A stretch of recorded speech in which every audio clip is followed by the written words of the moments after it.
안녕하세요. 반갑습니다. 추운데 오시느라고 수고하셨어요. 한 주 동안 잘 지내셨어요? 네. 번뇌와 오늘의 강의 주제가 번뇌와 친구 되는 법 1입니다. 1 있는 걸로 봐서는 또 2번도 있는데 한번 들여다보시죠. 지난주에 우리가 문사수 과제에서 나왔던 게 우리의 생각과 감정은 네모 뭐이다. 생각과 감정을 무엇으로 대접하라. 기억나셔요? 네, 무엇과 친구 되는 법을 배우라 이렇게 했는데 네모 안에 뭐가 들어갈까요? 손님. 네, 맞습니다. 객진 번뇌 했으니까 손님이에요. 예, 맞아요. 그 두 번째는 생각과 감정을 손님으로 대접하라 이런 거예요.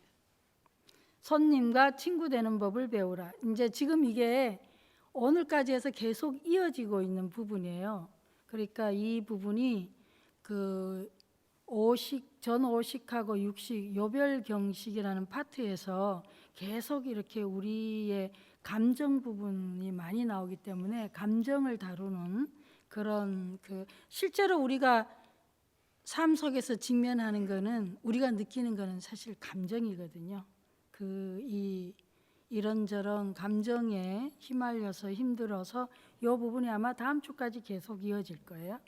이번에 또 서원 보리시 그때 3단계로 했던 거 생각나시는지 모르겠는데 또 네모 안에 뭐가 들어간지 한번 생각해 보세요. 서원 보리심 원력에 의한 선한 뭐가 배양되고 선한 뭐는 선한 생각을 일으키고 다시 선한 생각은 다시 선한 감정을 갖게 된다. 뭘까요? 의지. 네, 좋습니다. 의지 또는 의도. 네, 그래서 더 표현을 조금 더 이렇게 생생하게 한다면 의도. 네, 의도가 좀 느낌이 좋습니다. 의지도 당연히 맞습니다. 이거 생각나시는가요? 왜 불교 수행에서 보리심을 일으키는 거, 서원 원력을 일으키는 게 왜 중요한가? 그거를 다시 한번 과학 연구 결과를 통해서도 일깨워 주는데 그 의도를 우리가 근데 요거는 이제 그때 의도를 알아차리면 우리의 행동을 조절할 수 있다는 거고 아티샤스의 명상요결에 보면은 거기에도 나오지만 우리가 행동하기 전에 의도는 없어요. 근데 생각을 알아차리면 훨씬 더 뭐예요? 우리가 후회하는 행동을 적게 하겠죠. 후회스러운 말이나 행동을. 또 그 행동하기 전에 행동에 앞서서 느낌을 알아차리면 그러면 또 뭐예요? 그렇게 나쁜 생각이나 우리가 올바른 생각을 이게 옳은 생각인지 나쁜 생각인지 그거를 알 수 있기 때문에 생각은 곧장 감정을 일으키거든요. 그래서 내가 어떤 생각을 하느냐에 따라서 나한테 편안하고 좋은 감정을 정서 상태를 일으키기도 하고 또 내가 불건강한 생각을 일으키면 또 그만큼 거기에 따라서 불건강한 심리 상태가 일어나게 되어 있거든요. 그래서 이 생각에 앞서서 느낌을 자각을 하게 되면 이 생각 부분을 조절이 가능하다는 거예요. 그래서 이쪽에 쭉 갈수록 그래서 마지막에 접촉 부분까지 가게 되면 알아차리게 되면 그래서 항상 우리가 마음챙김 사티 수행을 할 때는 사실은 여기 볼까요? 요 설명이 나오네요. 왜 생각이 중요하냐면 생각 파트에서 여기 보세요. 오변행심서에서 상해 파트가 개념화 변별이라 그랬는데 이때에 언어작용이 일어나는 거예요. 언어작용이 일어나면은 그만큼 뭐예요? 더 이렇게 공고해지면서 거기에 따르는 감정이 일어나게 돼 있거든요. 처음에는 이게 뭔가 하다가 그 다음에 판단이 일어나고 이렇게 하게 되면은 그 다음에는 날 미워서 그런 거다, 날 질투해서 그런 거다, 아니면 날 무시해서 그런 거다 이런 식으로 무시, 질투 뭐 이런 식의 이게 들어가게 되면 그 다음에는 곧장 거기에 따르는 굉장히 심리 상태가 아주 우리를 괴롭히는 불편한 감정이 일어나게 되거든요. 그래서 요때에 건강하거나 불건강한 심리 상태가 바로 느낌에서부터 사실은 생각의 단계에서 많이 일어나기 때문에 이때를 자각을 하게 되면 우리가 그만큼 우리의 건강한 심리 상태를 유지할 수 있다, 정서 상태를 유지할 수 있다, 이런 의미입니다. 이제 요거를 이렇게 쭉 요 표를 보시면서 천천히, 이건 지난 시간에 한 건데 다시 한번 말씀드려드립니다. 일상의 인간관계에서 일어나는 모든 감정, 생각, 느낌이 정말로 현재 관계에서 생겨난 것일까? 그래서 이것도 제가 빨리 지나가서 그런데 지난주에 말씀드렸던 파트예요. 다시 한번 또 새겨보죠. 우리가 아무리 이걸 말로 해도 실제로 관계에서 감정으로 일어날 때는 이걸 엄청나게 기억을 못합니다. 그래서 이거는 몇 번이고 반복해서 생각할 필요가 있어요. 아니면 과거의 경험이 영향을 미친 것일까? 제가 한번 예를 들어 볼게요. 제가 지금 여기에 아무 상처가 없어요. 아무 상처도 없고 다친 데가 없어요. 그런데 누가 이렇게 지나가다가 쓱 지나가다 부딪혔어요.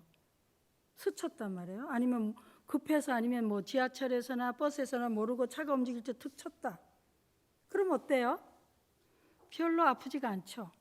뭐 그냥 부딪혔나 보다 이러는데, 만약에 제가 지금 여기에 화상을 입었거나 아니면 뭐 여기 어떤 형태로 여기가 헐었어요. 굉장히 아파요. 그런데 누가 지나가다가 아니면 붐비는 거리에서 뭐 지하철에서 여기를 툭 쳤어요. 어떻게 될까요? 엄청 아프겠죠. 그러니까 내 안에 이미 상처가 있을 때, 이미 내 안에 상처가 있는데 그 상처가 건들려요. 그런 거하고 상처가 없고 뭐 전혀 아프지 않을 때 건들리는 거하고는 엄청나게 다릅니다. 한번 상상을 해보세요. 여기서 막 고름이 나고 아파요. 그런데 누가 쓱 지나가다 건들리기만 해도 너무너무 아프다는 거예요. 그런데 그냥 전혀 뭐 흉터도 상처가 없는 상태에서 그냥 건들리면 그냥 스치는 것뿐이에요. 근데 이건 이제 몸의 이야기고, 내가 내 안에 심리적으로 정신적으로 내 안에 상처가 있어요. 마음의 상처가. 그런데 누가 그냥 별로 무심히 한 말이나 무심히 어떤 반응했는 거에 대해서도 우리는 어떻게 느끼겠어요? 내 안에 상처가 있으면. 그래서 과거 상처가 건들리면 지금 그냥 건들린 정도의 몇 배로 내가 굉장히 아파할 수 있다는 거예요. 내가 상처가 있냐 없냐 똑같은 말, 똑같은 강도인데 내가 이전에 상처가 있냐 없냐에 따라서 굉장히 내 반응은, 그리고 내가 주관적으로 아파하는 정도는 굉장히 다르다는 거죠. 이해되시나요? 예. 근데 그래서 여기서 15송에서 그 질문에 대한 겁니다. 다시 한번요. 다 같이 한번 읽어보실까요?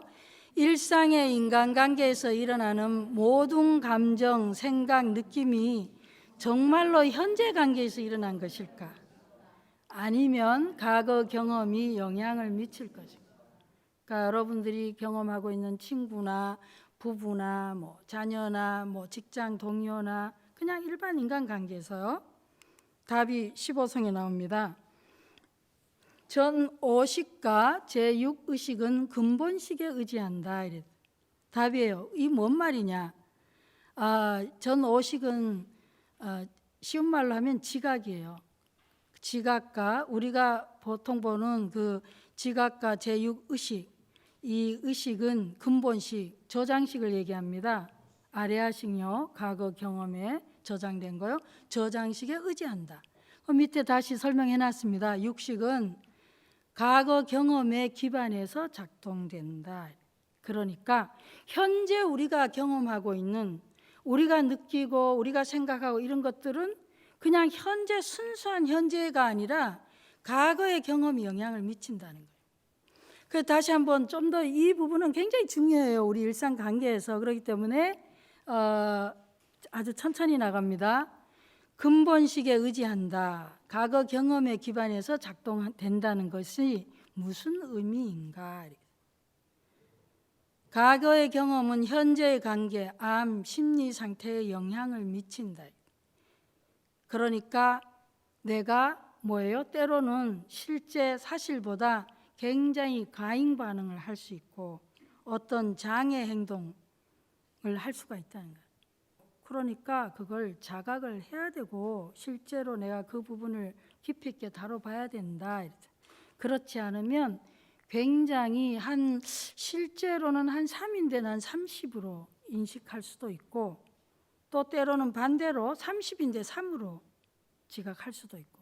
그래서 객관적인 경험이 아니라 전부 주관적이라는 거예요. 내가 상처가 있었냐 없었냐에 따라서 만약에 여러분이 이게 쉬운 말, 이 말이 어려운데 실제로는 굉장히 쉬워요. 어렸을 때 너무너무 미국에 있을 때 우리 그 보살님 한 분이 영어 이름이 진짜 프린세스예요. 맨날 집에서 할머니가 우리 공주 했거든요. 근데 실제로 뭐 객관적으로 이렇게 미인이냐 그건 제가 노 코멘트. 그런데 이분은 누가 아무리 못생겼다 뭐의 외모의 평가에 대해서 굉장히 안으로 뚫고 들어오는 상처가 없어요. 너무 사랑을 많이 받고 너무 어려서 귀엽고 이쁘다는 소리를 많이 들어서. 근데 만약에 내가 어렸을 때 좀 못생겼다는 소리를 많이 들어서 내가 약간의 외모 콤플렉스가 있다. 그럼 누가 별 소리 아닌 거에 대해서도 자다가도 벌떡 일어나죠. 뭐야 지금 나한테 그랬다 뭐 이렇게 뒤늦게 생각하면 생각할수록 화가 나는. 또 그 반대도 되고요. 그래서 굉장히 내 이전에 내 경험이 어떠했냐. 그러니까 내가 만약에 저 사람 날 무시하는 거 아니야 이런 거. 내가 너무 잘났다는 이 생각에 굉장히 깊이 박혀 있으면 누가 뭐라 해도 전혀 그게 나를 파고들질 못해요. 그러면서 뭐 머리로는 이해가 가는데 감정적으로는 별로 와닿지가 않죠. 왜냐하면 내가 너무 확실하게 사랑을 많이 받거나 이쁘다 소리를 많이 들어서 실제로는 크면서 좀 안 이뻐졌어도 문제가 달라져. 또 뭐 어렸을 때 반대로 굉장히 안 이뻤는데 나중에는 객관 되게 이뻐요. 그런데도 와닿지가 않죠. 뭐 그런 건 우리가 뭐 여러 가지 형태로 우리 많이 겪을 거예요. 이해되시나요? 자, 이제 이번에 다시 조금 그 예는 좀 쉬운데 이거 한번 보세요. 여러분 처음부터 이거 제일 첫 번째 거 뭡니까? 네모, 사각형, 그다음 중간 동그라미 화살표죠? 이거 안 배우면 이게 사각형인지 동그라미인지 이거 우리가 어떻게 알아요? 배웠기 때문에 경험했기 때문에 이걸 보는 순간에 우리는 누구나 사각형이라고 이해한다. 밑에 보세요. 이거 뭡니까?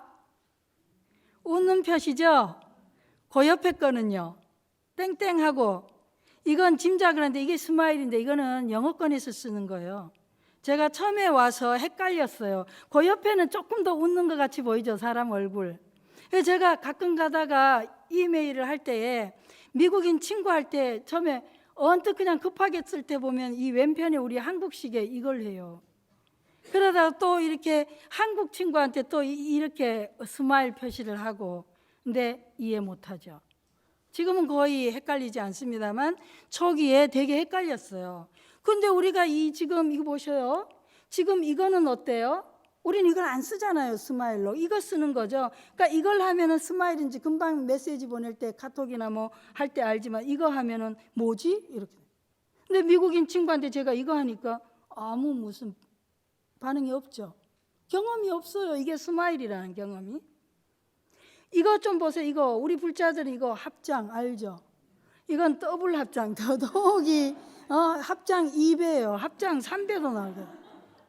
그런데 이게 불자가 아닌 사람한테 이게 이해되겠습니까? 합장이라는 건 몰라요. 그러니까 이런 이전에 처음부터 알지는 않았잖아요. 이런 경험이 이전에 있기 때문에 이걸 보면 이제 나한테 합장했다라고 아는 거죠. 이것도 스마일한 걸 아는 거예요. 그러니까 이런 경험이 없다면 뭐예요? 모르는 거지. 처음에 영어를 제가 미국 가서 시작할 때 누가 욕을 많이 했다 배워요. 그러면 내가 그 영어로 욕하는 거에 대한 경험이 별로 없으니까 욕인 줄은 머리는 알아도 감정이 일어나요, 안 일어나요? 그냥 머리로 저거 욕이야 그러지만 사실 감정은 별로 안 일어나요. 근데 점점 생활하면서 경험이 되면 그 다음에 욕을 하면 감정도 팍 일어나죠. 그래서 사실은 그게 진짜가 아니에요. 머리로 계속 그걸 우리가 훈습됐다 그러는데 뒤에 또 그런 개념이 나옵니다. 이번에 한번 볼까요? 예, 1번 한번 보셔요. 자, 이거 뭘로 보입니까? B. 이거는요? 13. 왜? 둘 다 똑같아요. 그런데 옆에 A, C가 있으니까 얘는 B로 느껴지는 거고 얘는 뭐예요? 12, 14가 있으니까 얘는 13으로 보이는 거예요. 이해되시죠? 그러니까 객관적인 이 정보라는 것이 이거 B, 이게 13이라 봐야 이거 자체가 절도적인 13이거나 B가 아니라는 거죠. 주변의 맥락이 어떻게 됐느냐에 따라 달라진다는 거예요. 근데 이전에 A, B, C, D를 모르는 사람에게 이거는 아무 의미가 없는 거죠. B라고 전혀 느껴지지도. 그러니까 우리가 내가 뭘 경험했냐, 뭘 알고 있냐에 따라서 지금 현재 경험하는 것이 다르게 이해되고 다르게 해석된다는 거예요. 이해되시죠? 예, 두 번째입니다. 제가 시간이 될란가 어쩐지 모르겠는데 아무튼 이제 이것도 미국에 있을 때 얘기인데 이제 학생들이 거기 이민 가서 뭐 5, 6살 때부터 아예 살았던 그 교포 학생하고 중학교 때 저기 미국 간 또 교포 학생하고 보스턴에서 있었던 실화예요. 제가 이제 듣고 굉장히 재밌게 느꼈는데 고등학교 때 미국으로 또 유학 온 학생끼리 앉아서 대화를 했는데 대화를 하다가 너 한국에 있을 때 이제 그 아주 5살 때 온 친구한테 너 한국에 있을 때 어디서 살았는데 이러니까 얘가 지역이라서 제가 땡땡 처리할게요. 어디에 있었다. 그래서 소위 말하는 한국에서 볼 때 거기가 굉장히 말하자면 별로 그 좋지 않은 좀 가난한 동네였던 거예요. 달동네. 그런데 이제 얘가 사실은 굉장히 좋은 학교 다니고 또 아주 이렇게 좀 성공적으로 공부를 잘한 학생이었는데 그러니까 고등학교 때 유학 온 아이가 걔는 이제 소위 말하는 좀 부자 동네 사는데 개천에서 용났네? 자기도 모르고 얘기하다 그래 나온 거예요. 그러니까 거기에 5살 때 온 애하고 7살 때 온 애가 개천에서 용났네 하니까 얘네는 드래곤 그러니까 굉장히 신비스러운 굉장히 미스테리어스한 굉장히 신비한 동물이다 이렇게 생각하니까 자기가 막 좋아했던 거예요. 그러니까 옆에 있던 그 고등학교 유학 온 걔를 약간 질투하는 중학교 때 온 애가 바보야 그거 나쁜 말이야 욕이야 이렇게 된 거예요. 얘네는 어디에 집중을 했냐면 용에 포커스를 둔 거고요. 그 중학생은 어디? 개천에 둔 거예요.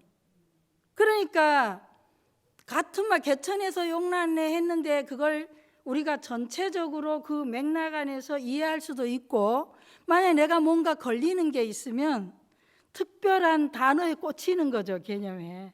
그러니까 걔는 개천에 꽂혔으니까 무시했다 이렇게 되는 거예요. 나 가난하다고 지금 무시하나요? 그런데 용이라고 꽂히는 애는 용은 너무너무 멋있다는 거지. 그래서 둘이 좋아했대. 그래서 와서 저한테 자기는 그 개념이 또 없으니까 저한테 물었어요. 그 중에 한 명이 자기는 막 좋아했더니 아무개가 그러더라 이러면서 여전히 그때 그 학생은 자기는 별로 이제 아이디어가 없는 거죠. 왜냐하면 이런 거에 대한 문화를 모르니까. 이해되시나요? 그러니까 내가 현재 인간관계에서 일어나는 많은 문제들이나 많은 갈등이나 것들이 얼마만큼이 현재에서 일어나는 객관적인 우리는 그걸 뭐 일일이 분석해서 따져서 알 수는 없지만 어쨌든 지금 이 유식 30송에서 근본식에 의지한다라고 표현하고 있습니다. 그러니까 과거 경험에 기반을 두고 우리가 경험하게 된다. 그러니까 몽땅이 현재에서 지금 여기서 일어나는 그 상대와 일어나는 일이라고 생각하면은 좀 곤란하다 이런 말을 하고 있습니다. 15송의 두 번째입니다. 전오식은 인연에 따라서 함께 떠는 단독으로 작용한다. 이건 뭔 소리냐? 보시면 제가 사실은 이 유식 삼성할 이 부분을 굉장히 골아파했어요. 왜냐하면 단어가 뭐 안식, 구염, 명공, 근경, 자기 뭐 이 말이 너무 어렵고 골이 아팠어요. 근데 자세히 들여다보니까 그렇게 골아픈 내용은 아니에요. 이렇게 바꿔봤어요. 오감이 일어나는 조건입니다. 오감이 뭐죠? 여기 나와 있죠. 번호 잘못 매겨져 있네. 시각, 청각, 후각, 미각, 촉각이에요. 안식, 이식, 비식, 설식하니까 되게 어려운 것 같은데 우리가 일상적으로 끊임없이 경험하는 거죠. 시각, 눈으로 보는 거예요. 근데 시각이 우리가 눈으로 대상을 보려면은 9가지 조건이 필요하다. 빛이 없으면 어둠에서 못 보죠. 공간이 필요합니다. 너무 눈에 갖다 붙어 있으면 어떻게 해요? 안 보이죠. 너무 이렇게 붙어 있으면 안 보이잖아요. 거리가 필요해요. 공간의 거리. 감각기관, 눈이 있어야 보이지. 내가 전혀 눈을 감았거나 눈이 없어요. 그러면 안 보이겠죠. 감각 대상, 뭔가 모양이든 색깔이든 뭔가 있어야 되죠. 그런데도 내가 아무리 저기 있다 그래도 내가 신경을 써서 주의를 안 가져가면 뭐예요? 안 보이는 거죠. 쉽죠? 그런데 내가 봤다고 할지라도 저게 빨강이다, 파랑이다, 네모다, 세모다 뭔가 육식에서 변별을 해야 되는 분별을. 그러니까 6번째 의식이 필요해요. 그런데 또 제7식은 뭐냐 하면은 뭐예요? 보는 나, 자아의식이라고 그랬죠. 그 자아의식, 내가 보고 보는 대상이 있다. 이런 이 제7식의 자아의식이 필요하다는 거예요. 또 8식은 뭐냐? 이전의 경험이죠. 이전의 경험이 없으면 그게 뭔지 모르는 건지. 그래서 그 다음 마지막에 종자입니다. 종자는 제가 빨간 글씨로 해놓은 걸로 봐서 설명을 드리겠죠. 그래서 종자까지 해서 9가지 것이 필요하다. 그럼 청각은 시각이 일어나는 9가지 조건에서 빛만 제외. 뭐예요? 청각 소리는 뭐예요? 컴컴한 데서도 들리죠. 너무 쉬운 얘기인데 이거를 막 이제 따지니까 되게 용어 때문에 어려웠던 거예요. 한자에다가. 후각은 우리가 냄새 맡는 데는 공간 필요 없죠. 냄새 이렇게 갖다 붙여서 대도 냄새가 우린 맡을 수가 있어요. 그래서 거리는 불필요하다. 없어도 된다. 미간도 마찬가지예요. 맛보는 거니까 공간이 불필요하죠. 오히려 공간이 있으면 안 되는 거지. 거리가 띄어져 있으면. 촉각은 뭐예요? 촉각도 마찬가지입니다. 공간이 필요 없다. 이 얘기를 하고 있는 거예요. 그러니까 어떤 것들은 이런 조건이 맞아졌을 때에 시각이나 청각, 후각 이런 게 일어나니까 예를 들어서 우리가 어둠 속에 있다. 그럼 뭐예요? 우리는 지금 시각은 없는 거. 지금 이 빛이 없다. 그럼 제 소리는 들려도 여러분들이 뭐예요? 저를 볼 수는 없잖아요. 그러니까 시각은 없는 거예요. 또 지금 미각, 촉각 지금 여러분은 지금 촉각이 이 의자하고 몸하고 만나져서 발하고 이 지금 마룻바닥은 촉각이 있지만 그죠? 저하고는 관계가 없지. 그러니까 이거 어떤 것들은 조건에 따라서 있기도 하고 없다 이런 얘기에 5가지 감각이. 그러니까 그렇게 근데 전 5식이 이게 인연에 따라서 일어나기도 하고 안 일어나기도 단독으로 한다 이게 말이 굉장히 어려웠는데 생각해 보면 우리가 항상 알아서 너무 당연해서 우리는 별로 곱씹거나 따지지도 않는 이야기입니다. 참고로 이제 6식, 7식도 내놨는데 6, 7식은 마음의 문제라서 여기까지 설명 안 하고 제가 종자를 설명할게요. 종자 이 개념 굉장히 중요한 거예요. 이거에 습기라고 다른 말로 영어로는 헤비추얼 에너지라고 그래요. 습관적 에너지다. 종자가 신구의 삼업으로 드러난 것을 종자생 현행이라고. 이 말이 어렵죠. 현행이 다시 새로운 종자로 저장되는 것을 현행훈 종자란다. 그래서 우리가 종자에서 다시 종자를 낳는다 이런데 이 뭔 소리냐. 훈습이라고 한 게 배이게 하는 거다 이런 건데 뭔 얘기냐면요. 내가 오랫동안에 이런 거 있잖아요. 굉장히 이렇게 부드럽게 항상 내가 야단만 듣고 컸어. 혼이 나거나 늘 칭찬을 못 듣고 맨날 욕만 먹고 자랐다. 그런데 어느 날 누군가 굉장히 부드럽게 나에게 친절하게 말하면 내가 소화가 될까요? 안 될까요? 안 돼요. 어색해요. 그리고 항상 내가 그냥 나에게 해로운 파괴적이나 공격적인 이런데 내가 좀 부드럽게 이렇게 여보 사랑해 이러려고 낯간지러워서 못하는 거죠. 또 어떤 분들은 우리가 항상 나를 비난하거나 뭔가 내가 나에게 친절 아닌데 갑자기 손을 이렇게 얹으세요 하면 이 자체도 굉장히 어색해서 못 얻는 사람이 있어요. 그러니까 내가 했던 이 8식이 있음에도 뭐냐, 이 습관적 에너지라는 게 있어서요. 그러니까 어느 날 내가 정말 마음 바꿔가지고 이제 내가 정말로 이제 해봐야지. 내가 진짜 이제 이래 살아서 안 되겠다.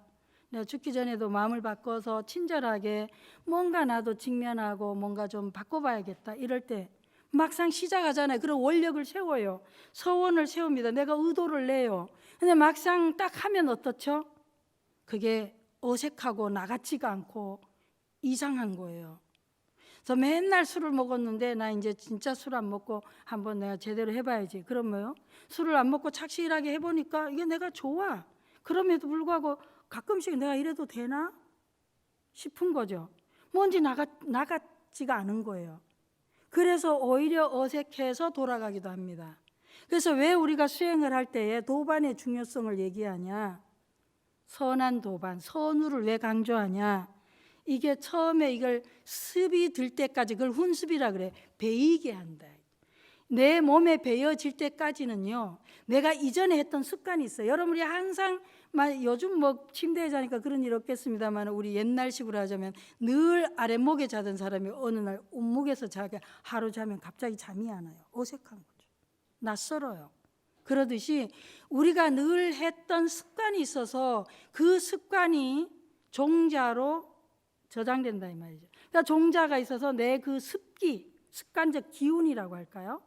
그것이 있기 때문에 내가 뭔가 서원을 내고 마음을 받고 의도를 내서 선한 의도로 뭔가 내가 나에게 유익하게 하려고 했을 때 굉장히 저항이 일어나요. 나같지가 않은 거지. 내가 늘 가난하게 살았는데 어느 날 갑자기 내가 유명해지고 뭔가 부자가 됐다. 불안하죠. 익숙치 않으니까요. 그거를 습기라 해야 돼. 그래서 일정 기간 내가 완전히 뭔가 마음에 몸에 배일 때까지는 일정 기간에 어떤 이 노력이 필요합니다. 그래서 어색할 때도 있고 나같지도 않을 때도 있고 그럴 때 같이 공부하거나 같이 나누는 스승이나 이런 게 굉장히 필요합니다. 안 그러면은 까닥하면은 뭔가 내가 나같지 않아서 오히려 다시 또 범죄로 들어가기도 하고 그래요. 그런 것이 우리 내면에서 너 아니잖아. 너 원래는 그렇게 공부 열심히 안 했잖아. 근데 내가 실제로 공부 재밌어. 그래도 그게 안 돼요. 일정 기간 새로운 습이 완전하게 형성될 때까지는 우리가 낯선 거에 대해서 끊임없이 그런 도전을 받는다. 이해되시죠? 네, 종자가 그런 거예요. 그래서 이런 종자, 우리가 보던 습관이 있어요. 그러면 그 습관을 바꿔서 뭔가 좀 더 다르게 보거나 객관적으로 있는 그대로 보려면 항상 자아의식이 있어가지고 삐딱하게 봤는데 내가 마음을 선하게 내서 이제 잘 봐야지 이렇게 하려 그러면 어색해요. 늘 미워했는데 갑자기 그래 인생 얼만데 그래 길지도 않은 건데 그냥 좋은 게 좋은 거지. 그래 내가 좀 좋아해주고 말고 최소한 좋아하지 않더라도 그냥 봐주자. 근데 딱 보면 어때요? 미워요. 왜? 미워했던 습이 있으니까. 그게 뭐죠? 부부간에 하면 제일 많이 일어날걸요. 여러분 여기서 마음 바꿔가네 이제 진짜 잘해봐야지. 근데 막상 가서 그 얼굴 보거나 그 인간 보면 어때요? 다시 올라오는 거죠. 왜? 이전에 오랜 시간 그런 습관이 있으니까요. 근데 좋아했던 사람은 반대로 미워하려고 해도 만만치가 않아요. 왜? 좋아했던 습이 있으니까요. 습기, 종자입니다. 이런 것이 필요하다. 자, 그 다음 마지막 15송입니다. 파도가 물에 의지하는 것과 같다. 전오식이라고 하는 게 5가지 감각작용은 마치 파도가 물에 의지하는 것 같다. 이게 무슨 소리냐? 첫 2가지 의미가 있어요. 그러니까 내가 눈으로 보는 거, 귀로 소리를 듣는 거, 코로 냄새 맡는 거, 혀로 맛을 보는 거. 옛날 생각해 보세요. 그 옛날에 커피가 한국에 커피가 원래 우리나라 처음부터 있었던 거 아니죠. 처음에 커피가 왔을 때 숭늉 탄 것 같은 그런 맛을 누가 그렇게 많이 즐겼나요? 그렇죠? 그래 이런 거 먹으면 세련되게 보이니까 그냥 먹다 뭐예요? 입에 해서 맛있어진 거지. 그런 게 굉장히 많아요. 그래서 그런 것처럼 이게 내 안에 뭐예요? 이 저장되지 않는 것은 안 보여요. 여기서 지금 이 2가지 내용이 있습니다. 파도가 물에 의지하는 것과 같다고 하는 것은 파도가 전오식이에요. 눈으로 보는 거, 그러니까 시각, 청각, 후각, 미각, 촉각 이런 것들이 내 안에 이전에 경험되어 있지 않으면 이게 뭐예요? 조건이 되지 않는데 일어나지 처음에 모른다 이게 뭐가 뭔지를. 근데 항상 이게 파도가 물에 의지하는 것처럼 물이라고 하는 거 여기서는 이제 바다 정도로 생각해 보지만 바다에 파도가 일어나는 거 생각해 보세요. 이 파도를 우리가 5가지 감각이라고 생각해 보고요. 내 안에 없는 것은 보이지 않는다. 돼지의 눈에는 돼지만 보인다. 아주 유명한 말이죠, 무학대사. 그 다음에 개천의 용 아까 드렸고요. 이건 대승기신에 나온 얘기입니다. 필요하지 않은 인연은 오지 않는다. 생각해 보셔요. 저는 개인적으로 대승기신론 읽으면서 이게 저 안에 굉장히 오랫동안 저 안에 하나의 좌우명처럼 있었어요. 어떤 사람이 정말 꼴보기 싫어요. 저 인간 안 보고 살았으면 좋겠어요. 아니면 왜 하필 나한테 이런 일이 일어났을까? 우리가 예기치 않는 일이 오거나 내 안에 뭔가 원치 않는 내 기대에 맞지 않는 게 있을 때, 예상치 못한 일이 있을 때 그 좋은 건 모르겠는데 내가 좋아하지 않는 거면 뭐예요? 굉장히 싫죠. 그리고 뭐 저런 친구 뭐 이런 것들. 근데 필요하지 않는 인연은 오지 않는다를 곱씹고 대승기신은 이렇게 나옵니다. 때로는 나에게 가르침을 주기 위해 때로는 도적의 인연으로도 오고 사기꾼의 인연으로도 오고 친구의 인연은 애인의 인연으로 연인으로 스승으로 온갖 원수로 온갖 인연으로 온다는 거예요. 근데 그 모든 인연들이 아까 질문하신 분들이 내가 뭔가 극복하지 않으면 또 올 것 같아서 맞았어요. 굉장히 좋은 이 통찰을 하셨어요. 정말로 내가 극복하지 못하면 그 깨닫기 전까지는 계속해서 끊임없이 반복해서 옵니다. 그러니까 우리 인생에서 적어도 계속 이 일이 반복해서 일어난다면 우리가 한 번 더 생각해 봐야 돼요. 필요하지 않는 인연은 오지 않는다.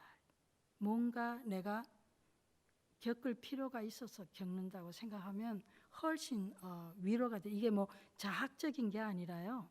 뭔가 내가 인생에서 배워야 할 것을, 알아야 할 것을 알 필요가 있어서 끊임없이 날 깨우치러 온다고. 그러므로 다 같이 읽어보실까요?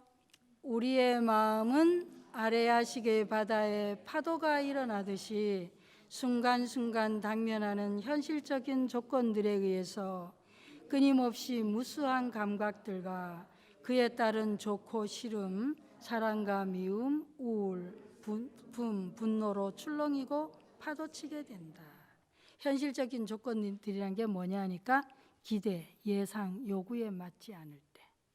아주 대표적으로 우리가 피할 수 없는 것들은 생로병사, 미운 사람을 안 보고 살았으면 좋겠는데 만나야 할 때, 또 마음에 드는데 못 만나야 할 때, 원하는 것을 얻지 못할 때, 그럴 때, 또 마지막 하나는 뭐예요? 오온이, 그러니까 색수상행시예요. 그러니까 이 몸이 또 이 내 마음이 느낌이 생각이 이런 것들이 그냥 끊임없이 생멸하면서 온갖 것들 우리가 겪고 가게 된다. 그런 것들이 다 뭐예요? 현실적인 조건들이에요. 자, 이처럼 과거 경험이 현재의 삶에 강한 영향을 미칠 때 우리는 어떻게 대처해야 되겠는가? 지난주에 했었죠. 3단계 수행 생각납니까? 왜 대답이 없으셔요? 너무 이렇게 본인의 생각에 지금 집중하고 계신가 봐요. 원력, 서원, 보리심 일으키기. 이게 꼭 필요하다는 거예요. 그렇지 않으면 우리는 끊임없는 이전의 습관에 의해서 우리는 우리의 의도와 상관없는 그런 끊임없는 무상한 파도처럼 그렇게 출렁이면서 살 수밖에 없다는 거예요. 그러니까 우리가 원을 일으켜야 된다. 이제 보리심을. 그러고 나서도 일으켜서 열심히 나의 아마 나의 악연아치를 본다 이 말이죠. 내가 괴로울 때마다. 그럼에도 불구하고 잘 안 된다. 그럴 때는 뭐예요? 두 번째로 육도에 어디에 있는가를 살펴보라고 기억나십니까? 네. 그런 다음에 그래도 나는 여전히 힘들다. 그러면 세 번째 단계로 육식과 칠식을 분리해서 몸에서 감정을 발견하고 다루라. 내 몸에 지금 너무 힘들 때, 너무 미울 때 지금 내 몸에서 어디에서, 이제 이건 질문하신 분도 이제 생각해 보셔요. 그렇게 미울 때 내 몸 어디에서 가장 강하게 그 미움이 반응하는가? 내 몸 어딘가? 그러면 그걸 살펴보시면 의외의 답이나 의외의 경험을 하실 수도 있습니다. 자, 왜 우리는 제6의식의 상태를 알아차리지 못하는가? 이거는 이제 뒤에 또 나올 건데요. 화, 욕심, 질투, 교만, 염치 없음 뭐 이런 거 지금 지난주에 다 공부했었잖아요. 이런 불건강한 심리 상태를, 이거는 그 제6식은 의식의 상태이기 때문에 제7식의 저장, 8식의 저장식이나 7식의 자의식하고는 자의식은 무의식인데 이 6식은 의식의 상태이기 때문에 반드시 의식을 해야 되는데 우리는 잘 모른다 이 말이죠. 질투하는데도 질투를 모르고, 내가 굉장히 우월감을 느끼거나 교만한데도 모르고, 모를 수 있다. 왜 인정이 못하고 모르냐, 알아차리지 못하냐, 이런 심리 상태를 답이 나옵니다. 의식하면 괴로우니까, 의식하지 않으려고 한다. 그래서 이걸 심리학에서는 뭐 방어기제라는 표현을 씁니다. 그러니까 내가 모르는 것으로 하고 싶은 거죠. 잊어버린 거, 망각을 하고 싶은 거야. 기억을 못하는 것처럼. 그 우리 괴로운 거 왜 가끔가다 뭐 이렇게 그 범죄 아니더라도 무슨 뭐 정치나 뭐 여러 가지 그럴 때 왜 물으면 기억이 안 납니다. 뭐 이렇게 하죠. 변명인데 그런 식으로 마치 내가 술을 먹어서 기억을 못하는 것처럼 이런 식. 우리가 그래서 괴로운 생각이 일어날 때 잠을 자거나 쇼핑, 약물 등으로 괴로움에서 벗어나고자 해요. 심지어는 내가 아프기까지 하면서. 그래서 이런 식으로 하면서, 왜냐하면 그 심리 상태를 기억하는 게 우리 괴로우니까 그렇다. 근데 이제 이게 마지막입니다. 다 같이 한번 읽어보시겠어요? 어떻게 우리가 우리 안에 파도처럼 그렇게 일어나는 것을 우리가 어떻게 다뤄야 되는지 이 루미의 여인숙이라는 시가 너무너무 잘 말해주고 있어요. 다 같이 한번 읽어보시겠어요? 우리 인간이라는 존재는 하나의 여인숙과 같다. 매일 아침 새로운 손님이 찾아온다. 기쁨, 절망, 우울, 그리고 어떤 순간적인 자각이 예기치 않은 방문객으로 온다. 그들 모두를 환영하라. 그리고 대접하라.